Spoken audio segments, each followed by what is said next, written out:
And now I'm going to punish you for what you've done by putting fucking loads of chili in here.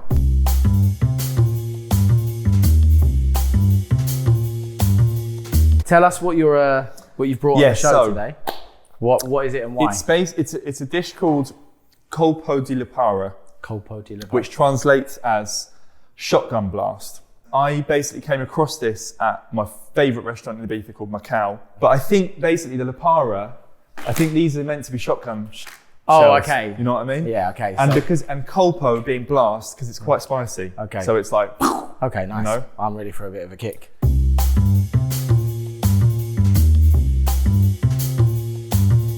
So the starting point is basically breaking down the sausage meat. And I thought what we do concurrently is we'll make a garlic oil. Okay, great. So whatever you prefer, breaking up the sausage meat or chopping the garlic. Was your family big eaters? My grandfather was like a very, very influential figure in my life, and he was a major serious foodie. I always liked to just cook from a young age because it was also a creative thing.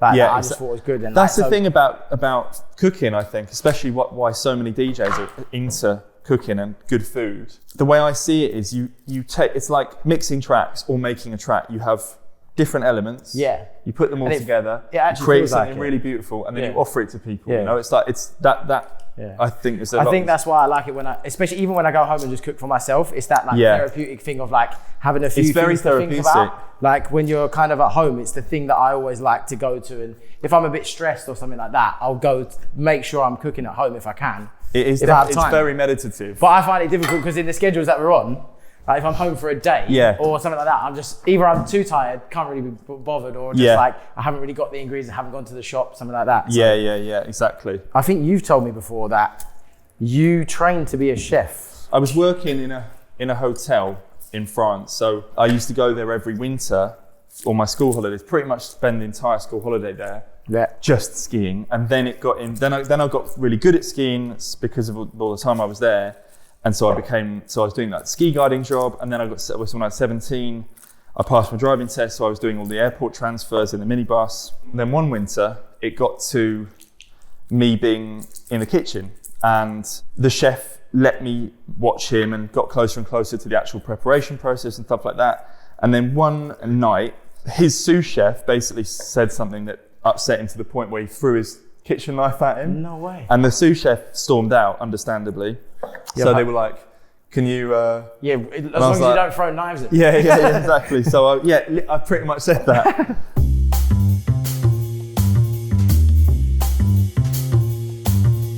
What do we need to do next, by the way? Yeah, so we can get to it now. Okay, cool. Yeah, so let's just I'll get this pan on. Shall I put that in a little bowl? Yeah, good idea.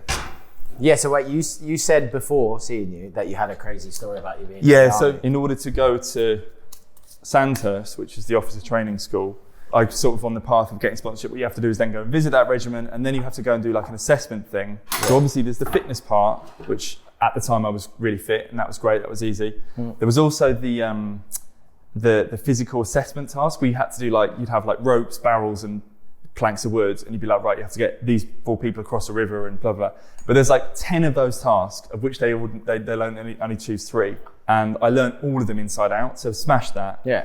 And then it was public speaking, right? And this is where it all went wrong. Basically, everyone got up, and then the question was, what would you do if you were Prime Minister for a day? So I got up, everyone else got up, and they were like, oh yeah, I'd bring back conscription and all that kind of stuff. I was like, I'm going to do some stand-up, right?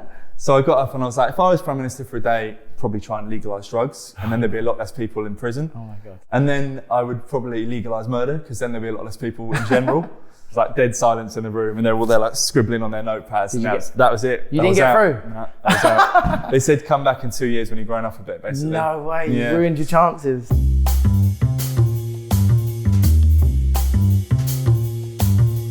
So we're going to make a garlic oil, which is obviously really simple. Yeah. Just put... do you want me to do that? Just cover the base with oil. Is this what you've brought? Yeah. Nice. Yeah, lovely. Basically cover the bottom, because we're going to use it as a garlic oil. Okay, nice. How did you end up being a DJ? So I basically... You said you went to uni. I was always into music. I went to a uni called Oxford Brookes, which was basically the only uni I could get into because I was so bad at school. I just didn't do any work. I was never Never engaged. Also, like, God bless her, my mum just was not pushy with me. Like, never any like pressure to do any kind of work, homework, nothing like that. But yeah, how did then DJing prevail? DJing, basically, I'd always been a massive music fan. I've collected music my whole life, and my family have always been really into music. And my mum was also a raver in the early rave years. Yeah. You know, I was 18 and started going to clubs. And I'd been going to clubs before. I broke out from school once and went to Fabric, like all the way from, I went to school in Gloucestershire and came all the way down to London on a train, went to Fabric and got the first train back, and I was there before anyone noticed I was gone. Unreal. Was it just like, how did like raving was just appealing to you? I mean, the same as me, really. Like, I always say my dad sort of helped me get into it, but like I just had a love for it that I just thought it was very cool. I loved clubs. But first time going to Fabric, like, was just, I just used to love the energy. How old were you when you first went to Fabric? I was actually underage because my dad knew the owner. So I think I was 16 or 17. The funny story of Fabric, I actually met you in Fabric when I was like, it's Archie Hamilton. I ran up to you after you and Ross played. You played before Matthew Johnson. Yes, And me and my mate. Was that room 1? Yeah. You guys done a woman. And at the time, I think we'd seen you the summer before, close at Amnesia. With the thing with High. And you first played that Seb Zito. The I thought you'd mixed it in. Right. And I genuinely screamed and hit my friend Tom King. Because I couldn't.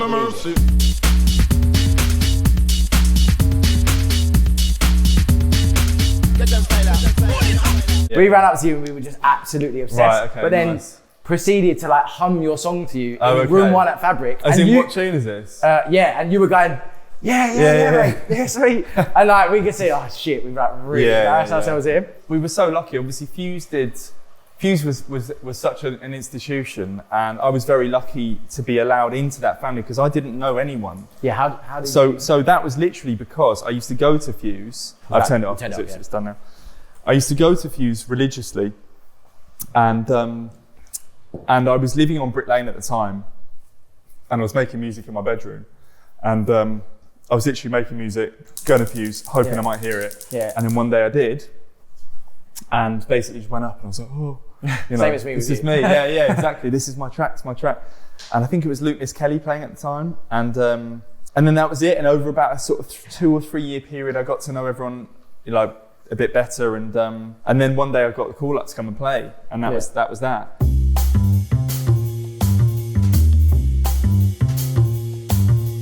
You were saying about Fuse first playing for them. I actually called my mum, and my mum was like, fuck your job, you like your music, do your music. She said, the one thing that I wish I'd always done was photography.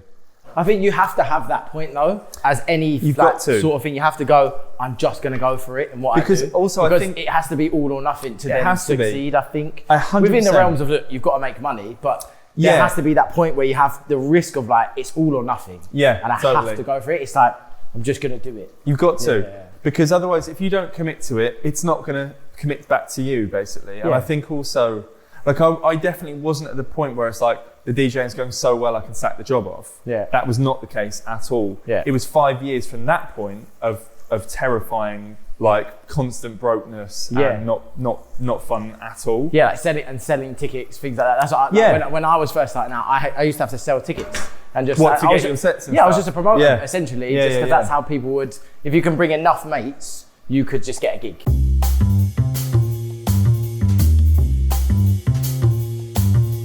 So we cooked that off, and then I've added some chili pepper, it's actually cayenne pepper, and some mushrooms. I've only put a little bit of cayenne because I don't know how spicy I can get there. I'm not. So you can always add more. You can never take away, right? So just put a bit in, and I've just put in some white wine, and we're cooking that off. You can either put red wine or white wine in this, but I actually did it with red wine the other night, and that was really nice. But I'm actually trying white wine for the first time today.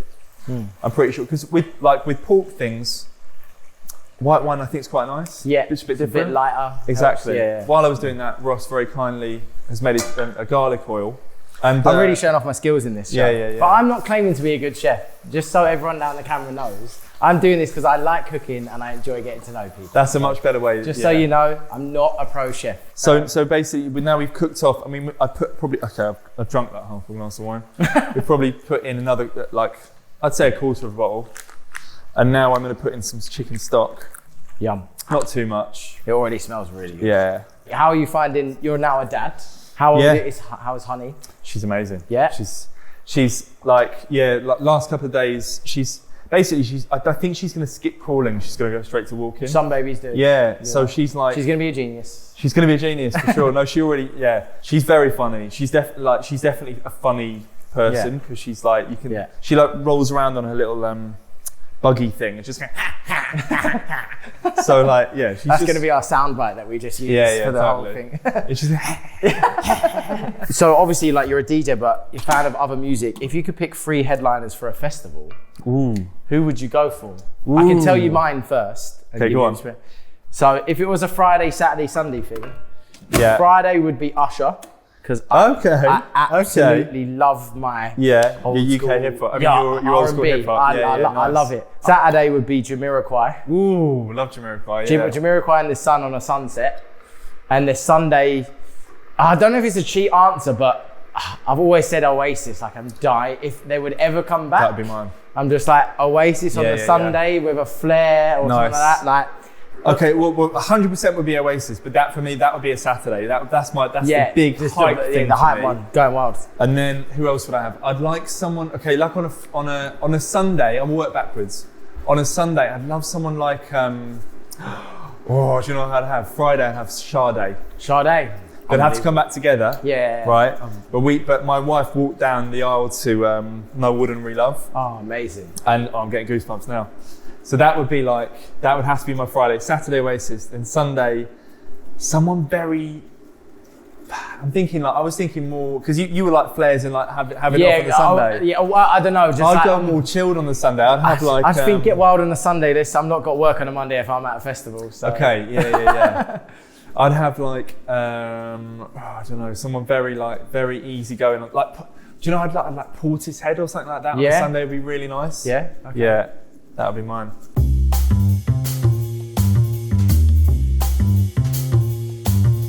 How's your ears? They're good, mate, to be fair. Do you know what? I've not been the best at looking after them in previous years. I do now. Okay. I'd say the first 10 years of my career, I definitely didn't because it wasn't really talked about that much. It wasn't really a thing. We're actually sponsored by Loop earplugs. Oh, nice. And they're wicked earplugs. Oh, they look great. And reasonably priced. They're good for even if you're just in a rave and you're not DJing, just to wear, to have. They've got like loads of different settings and stuff. Yeah. There's different ones online, but they're amazing earplugs that I wear in the clubs, and they want to give them a gift to each artist. Love it. Thank you so much. So the reason I was so horribly late today is I went to go to Ministry to go and pick up this, which is it's on the record is my remix of Danny J. Lewis Spend the Night. All-time favourite garage classic of mine, and I got the opportunity to rework it, and I don't know if you've heard it yet. I don't think I have. Yeah, thank you. Thanks very much. I tried to keep as true to the original as possible and yet keep it really modern and fresh. How do you find doing edits, remixes, things like that? Like, for me, it's always the way to, like, if you've not been in the studio for a few months and you've got you're feeling, you're not catching a vibe. Yeah. It's the best way to get into it. Yeah, like, just do a remix, make an edit, do a remix. Yeah, that's enough, right? Yeah, that's loads.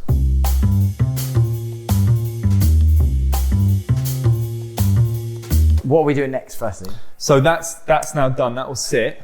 So now we cook the pasta. Yeah.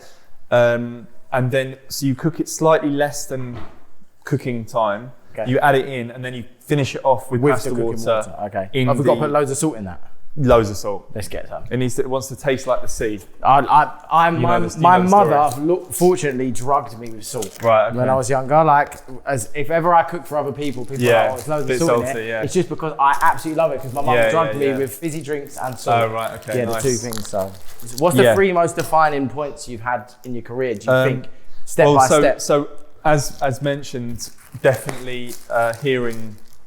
It was a remix of Death on the Balcony that I did. Okay. Called Emmanuel's Party Bucket. hearing that on I'm just gonna go shitloads of salt, yeah, that'll do. This is taking some practice. Ross, is that good? that'll do, mate. Yeah, well, it wants to taste like the sea. That'll taste like the Dead Sea. Nice. Hearing that on the dance floor at Fuse, yeah. and me then that being my entry point into meeting the guys, and that probably being the first like step of my career. That was definitely one. Hearing, I think it was Craig Richards, I can't be sure, play Blackwater in Fabric Room 1. What, like Blackwater? No. Yeah, exactly. I've just never been touched by a piece of music, you know, in a club situation like that. And that was the defining moment of me being like, well, I can't possibly do anything else with my life other than this. Like, there's no other, what's the point? Yeah. Like, there's no point. That's the moment that made it happen. That's the moment that made me think, like, this is it. Yeah. This is 100% it. So that was number 2. I don't know. I mean, I think, you know, we're so lucky that we're given these amazing opportunities to play amazing shows every weekend. Maybe even playing the first time at Fabric was a real defining moment, or playing the first time at Amnesia, all those like first time moments. Oh, 100%. Even we both had our all night long in the same year at Fabric. There you go, like exactly. That, and like those sorts of things, like those moments are the moments where you just, I don't know about you, but I had the moment where I'm going, I'm just a geezer from Essex. Yeah, like, exactly. And I'm just, now I get to play these like unbelievable venues, and it's like you're so grateful. And I think a lot of DJs can get wrapped up in like, oh, I need this, or I'm tired, but actually with those moments you go, I'm doing what I love. This is just the raw essence and there's like like thousands of people here watching what I do. It's a crazy, weird thing. You'll never quite get used to that feeling, will you? Yeah, I don't think, it still weirds me out when I walk onto a stage and I go, everyone's looking at me, people know who I am, or like think and they then know even me, when you play your records and people go mad for them and you're like, I just made this for myself. Yeah. You know, I can't actually believe that it's having that much of effect on these people. Yeah, I think that's the like mecca feeling, is like when you play your own record and you see people react to it. I remember just playing my own songs to like people in bars. When I was just first playing bars, and my happiness was just like that. Seeing them go, and you're like, oh, this works. I'll be like, oh, he likes that. So I always say, like, when you finish a new piece of music or whatever, just play it for your friends at home, but don't tell them it's yours. Yeah. If they like, what's this? You're like, that was my test of my mate John. We always used to drive everywhere, like different places, and I'd play my song, and if he didn't know it was mine, then, you've won. Because then it sounds like it's been properly produced. Exactly. My catchphrase is actually now, if I ever do something really good, I always call Hamza, go, I felt like a proper DJ. Nice, like, in those moments, I felt like a proper producer. Things like that. Nice. More recently, I feel like I've only just got to that point. Right. In the music that I've made, I actually do feel like a proper producer now. Yeah. Because like, if I want to make a sound, I sort of know how to make it now. Totally. Whereas at the start, I was like, you're just kind of doing. But then you get some really beautiful results out of that out of as like well. Not knowing. I think even like you listen to like a lot of very raw, like grime music and stuff like that is so raw. Pasta? Yeah, pasta in, I don't know, music that, let's say, music that blows up from like youth culture. Yeah. Where people are just trying stuff in their bedroom, you know. Yeah. And it is raw and the it's very rudimentary, but there is a feeling to it that you can't really. All of it? All of it. Whack it all in, mate. All of it.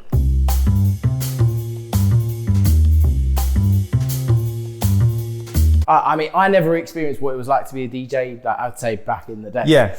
But I think like you're kind of, let's say, yeah, I'm kind of new generation DJ where I walked into this knowing that I had to make content, and do stuff like that. That was never a thing for me. Yeah, and so you've had to learn that. Well, is that been difficult? It's been that's been really tough, and it changes the whole time, and it's really difficult to stay on top of it because it's something that it doesn't come naturally to me. And the thing is that when you set your goals when you're just starting out, and those goalposts change, that's really tough to come to terms with because. You know, when I started out, the goals I wanted to be Loco Dice. Yeah. I wanted to be Marco, right? Got to shave your and then but then basically, you know, as time goes on, the business changes and it becomes less about, because those guys were heroes because their music was just that another level of like cool and sexy and intelligent and groovy and fun. You know, as time went on with things like, I mean, Facebook, Instagram. Those are the first things, and we were on top of that. And then Snapchat comes along, and then basically every sort of 5 years, a new platform comes out. and it's another thing you have to master, but that platform caters for a semi-generation, a half generation, right? And so that's tough in itself. But think about this, right? Think about so have you heard like any of those AI music generation things like Suno or whatever? Yeah, like have you tried anything like that? I've used the AI compressor, things like that. And no, but I'm talking about making music. No, you can put in. One guy put I like big butts, but I cannot lie. But in the style of Garfunkel, Simon and Garfunkel. Oh. So it comes out and goes, I like big butts, I cannot lie. It's really and it's mad. Spot on. Yeah. Okay, but so I put in. Make me an acid, like techie acid house track in the style of Archie Hamilton. I was like, oh, please don't. And it was absolutely shit. Okay, fine. Awful. So we're on the right path. Yes. However, imagine it gets to the point where you can start saying, make me a bass line like Archie. Make me a hat pattern like Gemini. Yeah. Make me a whatever, synth like Chris Tussey, whatever, right? Yeah.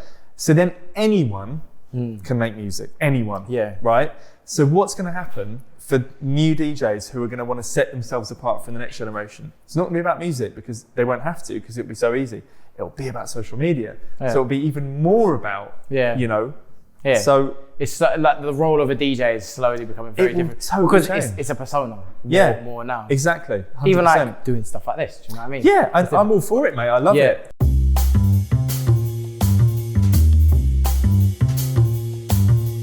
It should be like 10 to 12.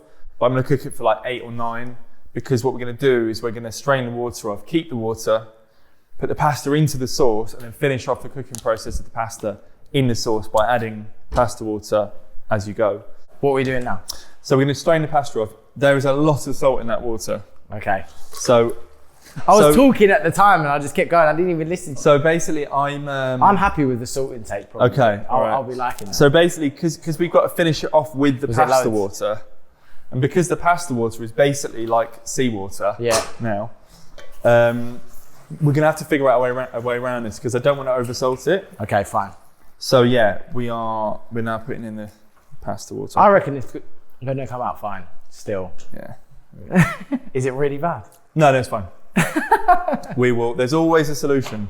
There's always a way around. There's always a solution. Try that bit of pasta there. To be fair, I was just listening and then you said too much and then I wasn't. Oh, it is salty. We can remedy it though.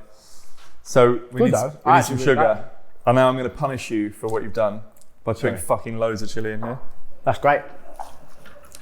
It's going really well. Have they got sugar here? Let's have a look. Yeah, that's sugar. Because you can to a certain extent you can kill the saltiness with a bit of sugar. Here's a funny story. We'll tell you another moment where I've messed up Archie's thing. We were at Space Miami. Space Miami, my first time being able to close at Space Miami, right? And then it was like the week after Music Week, wasn't it? Yeah. And we stayed and we got to do the gig the Sunday after the Music Week with Ben and Miss Murder. Yes. And then it ended up that we all started jumping on, going back to back. And like Ross does, I was standing there next to Archie thinking, ready to mix the new tune. Archie's mixing. I had like 3 tracks in the mix. Yeah, you had 3 tracks in the mix and Archie's mixing. And I heard one tune that I thought, I think it's going out. So I was like, I'm just gonna move that in. I think you moved the other one out. Right, that side, and didn't know I was moving this in. But in my head, I'm doing him a favor.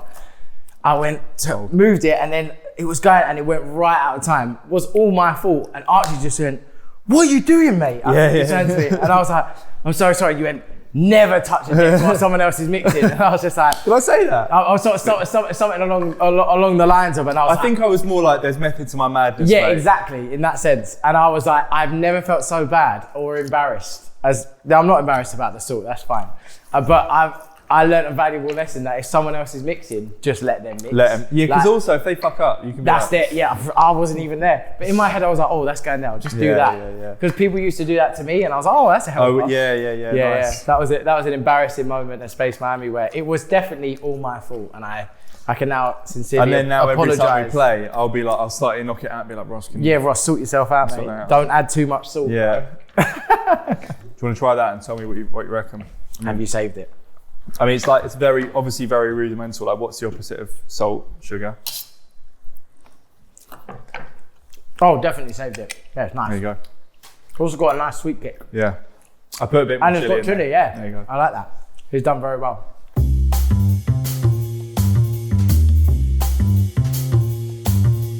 We're actually sponsored by TrackStack, which I use to find a lot of my new artists. People send me a lot of stuff, but it's a nice way to organise if you want stuff for your label, if you want stuff for just you. I use it for the label for demos, and I love it. It's great. My Hot Creations EP was signed via TrackStack. Was it? From Jamie. Oh, of course, yeah. And he would be like, okay, testing this in the clubs now. I'll let you know. Like, give good feedback. So I knew along the way. My Hot Creations EP was signed really quickly, and I think that's partly through TrackStack, to be fair, because he gave me good feedback very quickly. Jamie's very good at his feedback. He's on it. I'm not as good as the because I'm getting better. I don't reply to emails as much as I should, but I know that I would. And you don't even have to on TrackStack, do you? You just go like. You can like favourite label. Nice. You can set your own thing. So TrackStack, good. Cool. Let's dish this up.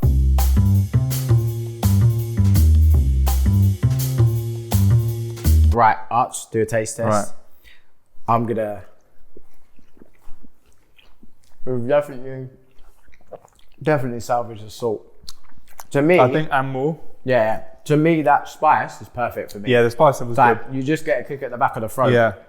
And it's nice because there's a bit of sweetness. And you can actually taste every ingredient. It's nice because like there's sausage in there, but it complements everything. Exactly. Does it taste like the one you had in the restaurant? Well, did when I did it before and I didn't get sabotaged. I'm Archie Hamilton. And I'm Rossi, and this is Homecooked.